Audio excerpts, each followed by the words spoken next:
Bonjour chers téléspectateurs et bienvenue à cette nouvelle émission où on donne la parole à nos organismes de la région et on commence une nouvelle série d'émissions avec le Réseau des aidants naturels et je reçois cette semaine Mme Michèle Lafortune, bonjour. Bonjour. Et Mme France Saint-Georges, bonjour. Bonjour. Est-ce que vous pouvez me dire vos titres respectifs dans ce que vous êtes? Moi, je suis chef d'administration des programmes du soutien à domicile en CLSC pour tout le secteur Autrey. Et Mme Saint-Georges? Je suis la coordonnatrice pour le Réseau des aidants naturels d'Autrey. Donc, on parle des aidants naturels, c'est beaucoup un fléau de plus en plus grandissant.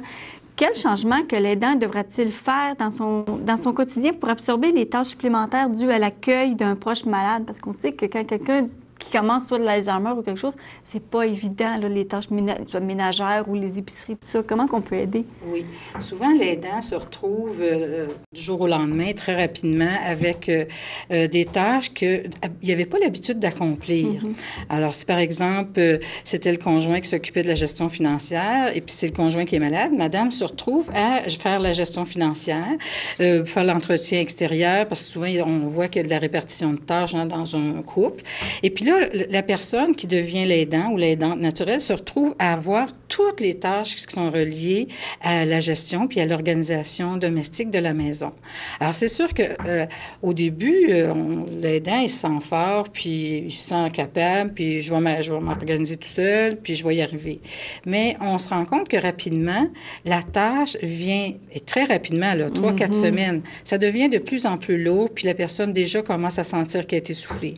Alors, c'est sûr que le premier pas, c'est aller voir dans son réseau proche, au niveau des membres de la famille. Peut-être que c'est un enfant ou un parent proche, une sœur, un frère qui peut venir nous donner un coup de main pour quelques heures par semaine. Mais on se rend compte aussi qu'avec les familles de moins en moins nombreuses, ce réseau-là est de plus en plus petit, puis ce soutien-là aussi est de plus en plus petit. Alors, on peut aussi être capable de déborder, puis on va voir dans notre environnement. Bon, peut-être que j'ai des amis ou une amie très proche qui peut venir faire des petits plats ou faire un petit peu de popote pour moi, puis je la paye. Oui. Bon, tu sais, il y a des... Mais ça peut être aussi comme pour l'été ou l'hiver. Oui. On peut mettre une annonce dans un dépanneur pour le déneigement, la tonte. Si c'est monsieur qui faisait ça, puis que madame n'est pas habituée. Oui. On s'entend que quand tu arrives à un certain âge... Oui. Alors, moi, le conseil que je donne aux aidants naturels, c'est rapidement de voir dans son réseau proche, c'est quoi les ressources qui sont présentes. Quel ami, quel parent, quel collègue. Des fois, ça peut être même des collègues de travail, parce qu'on crée des liens d'amitié avec nos collègues de travail ou les anciens collègues de travail. Et puis, on cherche à aller chercher un petit peu d'aide. Et si, après avoir comblé à l'intérieur de notre réseau proche, bien là, à ce moment-là, il faut aussi être capable de regarder qu'est-ce que les autres organismes, par exemple publics ou parapublics, peuvent nous offrir comme service. Une question qui me vient là, en tête, qui n'est pas dans ce qu'on avait discuté avant d'entrer en ondes. Un aidant naturel, est-ce que c'est seulement qu'avec une personne à partir d'un certain âge ou si on peut être aussi un aidant naturel pour un couple ou des personnes qui ont des enfants en bas âge qui ont une grosse maladie? Est-ce que ça peut être aussi, on peut être au niveau des enfants aussi? Oui, tout à fait. Un aidant naturel, c'est toute personne qui s'occupe d'un proche parent, soit à la maison, à domicile, ou même en service d'hébergement. Alors, je peux avoir un enfant qui est handicapé, puis qui est placé dans un service d'hébergement, mais je reste l'aidant naturel pour cet enfant-là. Je suis le répondant de cet enfant-là. Et souvent, il y a des exigences, puis il y a des besoins aussi qui sont rattachés, même si on est en service d'hébergement. Même si la personne est âgée, puis le conjoint ou la conjointe est placée, bien, on a souvent à cœur d'aller voir la personne au moins une fois par jour. Et des fois, c'est pour aider pour les repas. Je me souviens, ma mère, moi, après sa journée de travail, elle allait rejoindre mon père parce qu'il était placé. Et c'est elle qui lui donnait à souper. Puis l'heure et demie qu'elle passait avec elle, fait que ça rajoutait à sa journée de travail. Okay. Puis après, elle allait souper. Alors, elle ne soupait pas avant 7 heures le soir. Mais comme Mme Lafortune, si l'aidant a des difficultés à accomplir toutes les tâches quotidiennes, comme on vient de mentionner, que ce soit ménage, épicerie, financement, y a-t-il des endroits, des demandes qu'on peut faire à des institutions comme le CLSC qui peuvent nous aider à passer au travers de, comme on dit, ce gros... parce que c'est quand même une grosse tâche, là, tu sais, du jour au lendemain, on tombe dans le naturel, quelque chose qu'on n'a pas fait, là, il y a des tâches qu'on n'a jamais accomplies. Absolument. C'est sûr que les gens doivent faire une demande au CLSC via l'accueil, parce qu'on a un accueil qui est centralisé.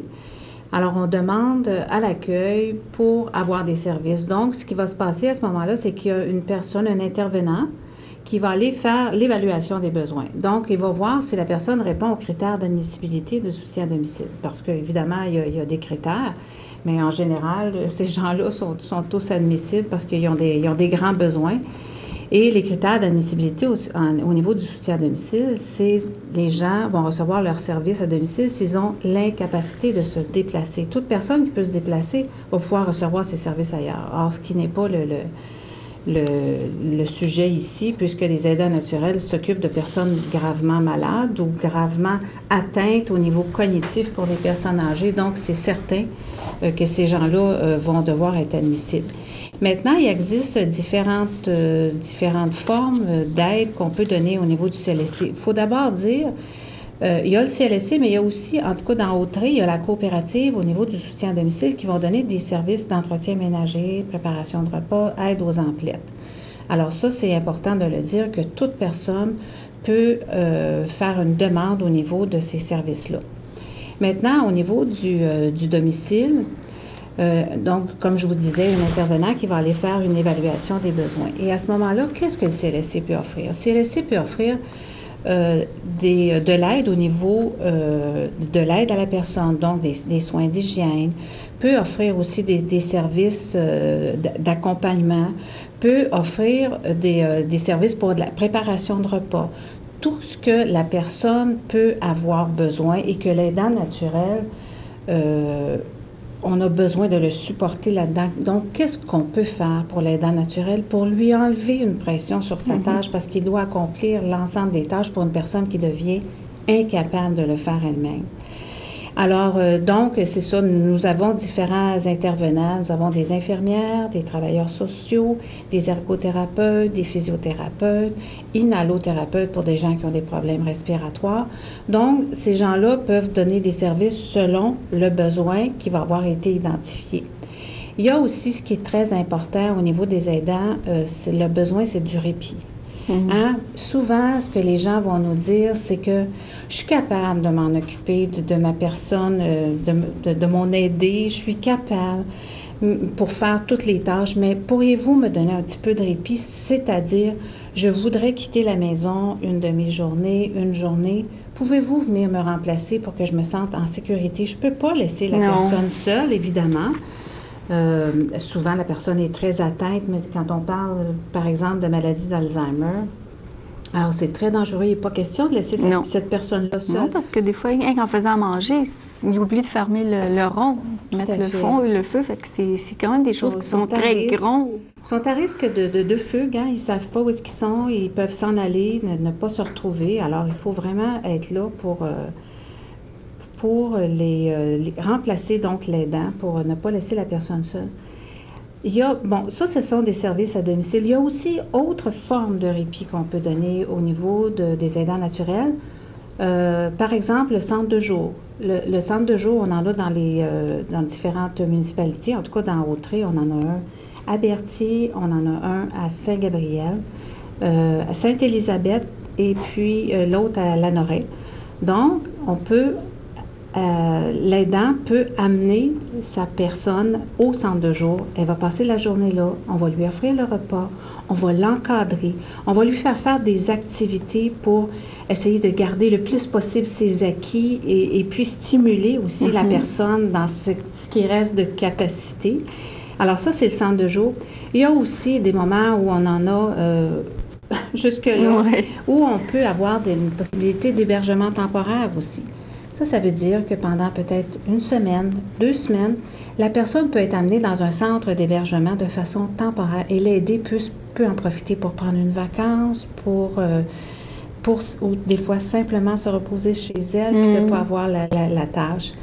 Et il y a aussi une forme de répit qui s'appelle le baluchon Alzheimer. Je ne sais pas si vous connaissez. Non. C'est une forme de répit qui existe à la grandeur du Québec. Et ça, à ce moment-là, c'est un répit qui est donné pendant 1 semaine complète, 24 heures sur 24. Et Baluchon Alzheimer, c'est un organisme qui a qui a été fondée, c'est dans le coin de Québec, je crois. Et ils ont développé des services partout dans les régions et on en a dans la Lanaudière. Alors, elles forment ce qu'on appelle des baluchonneuses. Ça veut dire que la personne est vraiment formée pour s'occuper des gens qui sont atteints d'Alzheimer et puis qui peuvent rester à la maison 24 heures avec la personne pendant une semaine complète. Alors ça aussi, c'est une forme de répit qui est offert. Et puis à ce moment-là, les demandes passent toutes par le CLSC et c'est possible. Donc, il y a quand même beaucoup de choses, je pense, qu'on peut faire pour aider nos aidants, n'est-ce pas? C'est sûr que on peut pas tout offrir. Ce que je veux dire, c'est qu'il risque d'avoir de l'attente, hein, parce que évidemment qu'on n'a pas toujours toutes les ressources pour être capable de répondre à l'ensemble des besoins des personnes, mais quand même, il ne faut pas se dire « Ah, ça ne vaut pas la peine, je ne demanderai pas ». Il va y avoir de l'attente. Non. Et puis, les demandes sont priorisées, dépendant des situations. Donc, les demandes vont être priorisées et ça se peut qu'il y ait un peu d'attente et ça se peut que pour le service que vous demandiez, il n'y en ait pas d'attente. Alors, je pense que c'est important de faire la démarche et si vous voulez garder votre personne malade à domicile, je pense que vous ne pouvez pas le faire seul et si vous le faites seul, vous êtes à grand risque d'épuisement. Et à ce moment-là, bien, ça va être 2 personnes qu'on va avoir à s'occuper. Alors, je pense que c'est demander de l'aide avant d'être épuisé. C'est pour vous rejoindre, ça serait quoi? Mettons le numéro de téléphone pour vous rejoindre, pour prendre un rendez-vous, c'est quoi? Où qu'on peut vous rejoindre?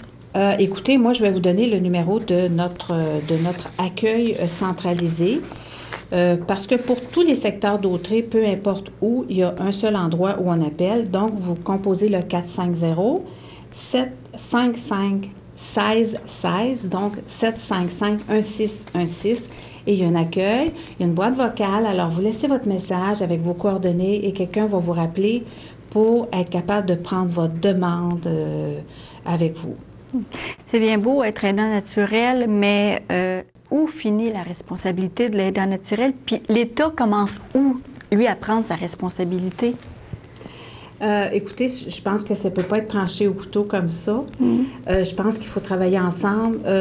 Parfois, il y a des gens qui demandent plus rapidement, d'autres pas.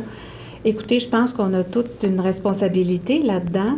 C'est sûr que s'il n'y a pas d'aidant naturel, et nous sommes tous très conscients que la tâche de l'aidant naturel correspond à au moins 80 de ce qu'il y a à faire et le réseau 20 et je suis généreuse. Parfois, c'est beaucoup moins que ça. Donc, où commence, où arrête, écoutez, je ne suis pas capable de vous trancher ça comme ça. Ce que je sais, c'est que pour garder des gens à domicile, oui, le CLSC a une responsabilité. Où elle commence, où elle finit. Je ne peux pas vous trancher ça au couteau, mais oui, on doit être là pour aider les gens qui désirent se maintenir à domicile jusqu'à la fin de leur jour. C'est souvent leur désir et nous sommes là pour essayer du mieux possible de les aider à réaliser. La meilleure personne, là, comme on pourrait dire, la personne idéale qui est comme le vrai porte-parole des aidants naturels, c'est Chloé Sainte-Marie qui, elle, s'est battue jusqu'à la fin avec son époux Gilles Carle. Elle aussi, elle s'est battue pour que justement les choses... les élus provinciaux nous aident financièrement. Puis je pense que la personne vraiment là, qu'on peut dire, on lève notre chapeau, c'est qui nous a aidés. Je pense que vous donnez un gros coup de main pour vous, les réseaux des aidants naturels. Oui, en fait, c'est vrai que Mme Sainte-Marie a énormément a sensibilisé les gouvernements, la population sur la tâche qui attend un aidant naturel. Et ça l'a effectivement aidé à ce que les personnes soient reconnues de plus en plus, que le soutien soit de plus en plus présent. Et on remarque aussi que maintenant, même les élus prévoient des crédits d'impôt pour les aidants naturels.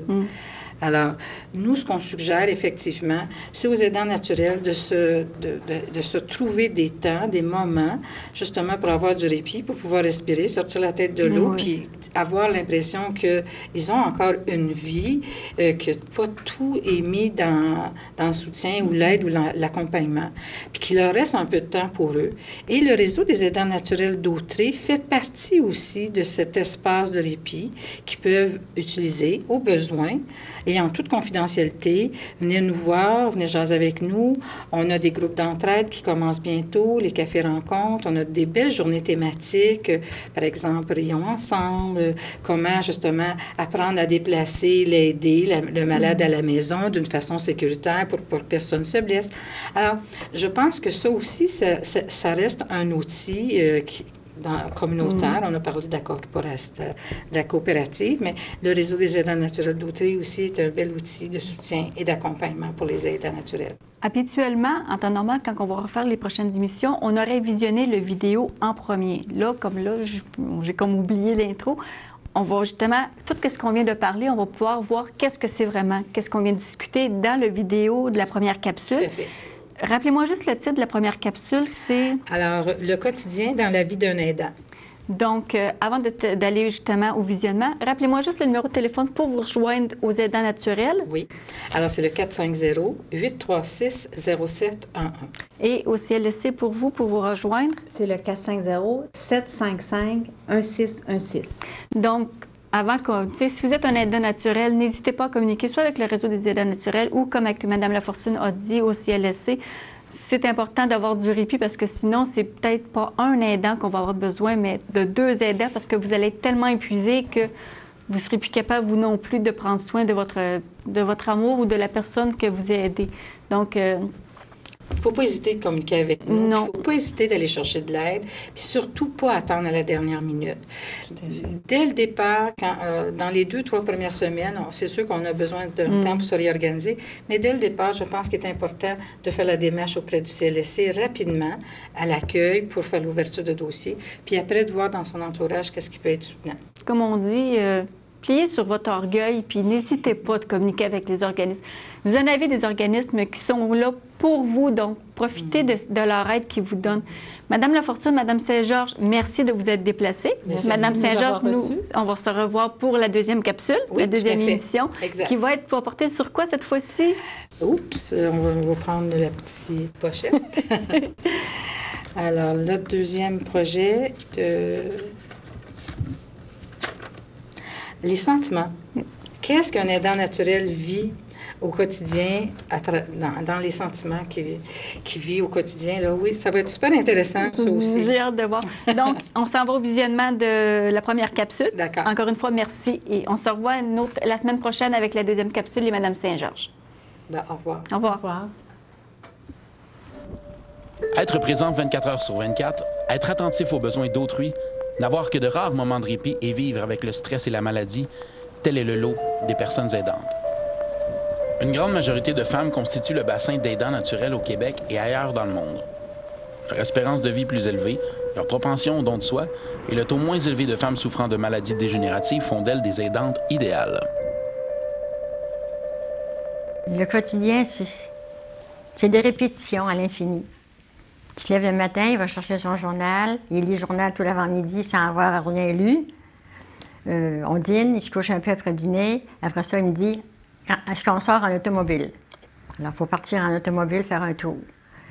Il revient, on soupe, après souper. Avant souper, c'est quand il y a de bonheur, on a le temps de jouer une partie de skip-bo. Il aime ça beaucoup jouer au skip-bo. Puis il faisait ses mots croisés autrefois, puis il n'en fait plus du tout. Il ne comprend plus rien là-dedans. Le soir, il écoute la télévision. Là, depuis que le hockey a commencé, il écoute le hockey. Sans encore savoir quelle équipe joue. Il me demande le nom des équipes à toutes les 5 minutes. Je répète le nom des équipes. C'est ça. Okay. C'est ça notre journée. Ouais. Okay. Ouais. Nancy, là, c'est du 24 heures. Autant la nuit que le jour. Quand elle fait des crises le soir, des absences, souvent, je vais dire, je vais aller coucher avec elle pour savoir si elle en fait. Parce qu'elle peut se lever dans le lit debout, là. C'est dangereux. Elle n'est pas petite, là. Fait que je me couche. Et lui, il passe les nuits tout seul. Des fois, c'est lui qui va aller la surveiller. Moi, je reste dans mon lit parce que j'ai besoin de sommeil, moi aussi. Fait qu'on se relève. Le défi, moi, c'est d'essayer de le garder le plus possible dans la réalité de la vie. C'est pour ça que je sors avec lui, on va prendre des marches, mais on ne peut pas aller voir des gens, ça, il ne veut pas voir personne. Puis même, il veut aller au centre d'achat, rencontrer beaucoup de monde, mais pas connaître personne. Et on ne peut pas aller voir d'amis, il ne veut plus. Puis on ne peut pas beaucoup en recevoir chez nous, il n'aime pas ça. Même nos petits-enfants, là, ils viennent, mais il ne faut pas qu'ils restent trop longtemps. Surtout les jeunes, ça, il y a de la misère à accepter les jeunes. Fait que mon défi, c'est d'essayer de le tenir dans la réalité le plus possible. Mais réussite, oh là là, il n'y en a pas beaucoup de réussite. Une fois, c'est pas facile de réussir. Je peux arriver parfois, à force de répéter, je vais te donner l'exemple du déshumidificateur. Bon, j'ai mis une grosse étiquette sur le déshumidificateur disant comment l'ouvrir, comment le fermer. La première année, ça n'est jamais servi, il n'a jamais vu ça, il a toujours tout dérangé, tous les systèmes. Puis l'été dernier, il était correct, il était capable. Un an après, bon, ça, je me dis que c'était une réussite, mais comment ça se fait que j'ai réussi, je ne le sais pas, mais c'est ma réussite. À part de ça, il n'y a pas grand réussite. J'explique, puis je répète, puis il me fait répéter à l'infini, n'importe quoi. Oui, je suis patiente. J'étais pas patiente, puis je m'aperçois que je suis devenue patiente. Il faut que je le sois, parce que dans le fond, je me dis, il ne mérite pas que je le dispute, que je me fâche, puis que je le brusque, puis que je m'en aille. C'est pas un mauvais garçon. C'est quand même pas de sa faute s'il est malade. Fait que là, c'est moi la plus raisonnable des deux. Il faut pas les contredire. Hein. Il faut aller dans le sens de ce qu'ils disent. Mais c'est difficile parce qu'elle ramène toujours tout. Il faut dire que la maladie d'Alzheimer, comme telle, c'est pas si pire que ça. Là. Je veux dire, on peut très bien, les aidants peuvent très bien vivre avec quelqu'un qui est agréable. Mais ma mère n'est pas agréable. Elle est très dépressive. Fait que c'est plutôt le contexte de la dépression qui est dérangeant, plus que l'Alzheimer. Plus qu'elle te répète 50 fois de suite, là, où est-ce qu'on est, qu'est-ce qu'on fait, là, tu sais. C'est plus dérangeant qu'elle soit tout le temps, je vous dirais pas de bonne humeur, là, mais dépressive. C'est ça qui est difficile. Fait qu'elle n'a pas de conversation. Tu peux pas lui demander ce qu'elle a fait, elle ne sait pas, là. Fait que... elle vit le moment présent, elle n'a plus de passé, elle n'a plus d'avenir, puis le moment présent, il est en train de disparaître aussi. C'est ça la maladie d'Alzheimer. C'est difficile, puis aussi, il a perdu beaucoup d'intérêt à la maison. Comme là, autrefois, mettons, s'il voyait quelque chose, une tache à terre, il la lavait. Maintenant, tu regardes ça, puis il ne fait rien. Il ne peut plus rien faire, il ne sait plus quoi faire avec ça. Je pense qu'il aurait de la misère à planter un clou. Il ne sait plus ce que c'est, ça. Il va prendre son marteau, puis qu'est-ce qu'on fait avec ça? Puis il passait la tondeuse. L'été dernier, il passait encore la tondeuse, mais la voisine m'a dit, il passe toujours en même place. Bon, ça fait que là, j'ai commencé à sortir dehors avec lui, puis le diriger pour passer à la tondeuse. Puis à un moment donné, j'ai demandé à un voisin s'il viendrait, je le paierais, puis il passait à la tondeuse. Là, il était fâché. Il n'y a pas d'affaire à venir ici passer à la tondeuse. Si je suis encore capable, c'est moi qui vais faire ça. Il a fallu là, que je dise au monsieur qui passait à la tondeuse, s'il vous dit, allez-vous-en chez vous, vous direz, là, je vais la finir, là, mais je ne viendrai plus jamais. Là, ça a marché comme ça. Puis l'année prochaine, quand il va recommencer à passer à la tondeuse, il va encore dire, je suis capable, mais il n'est plus capable. La neige l'hiver, c'est pareil.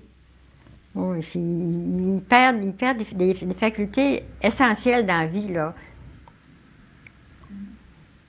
J'ai pas de misère pour lui faire prendre sa douche. Ça, il s'habille comme il faut, il choisit son linge, il prend sa douche, j'ai pas de problème. Manger, c'est pareil. C'est correct, ça.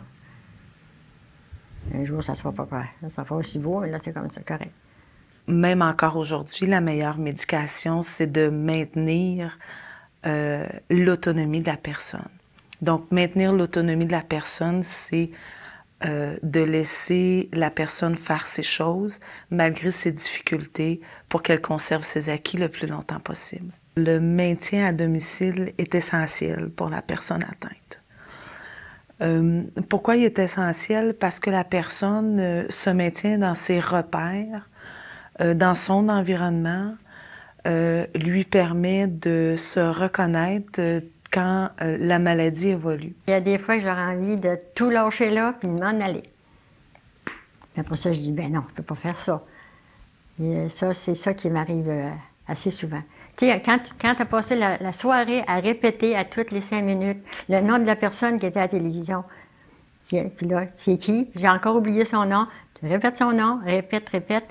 À un moment donné, là, jour après jour, je me dis, si j'étais donc toute seule. Je n'avais pas pensé, moi, que dans ma vie, ça finirait comme ça. Mais c'était pas un imprévu, mais c'est pas une fin de vie que j'aurais aimé avoir.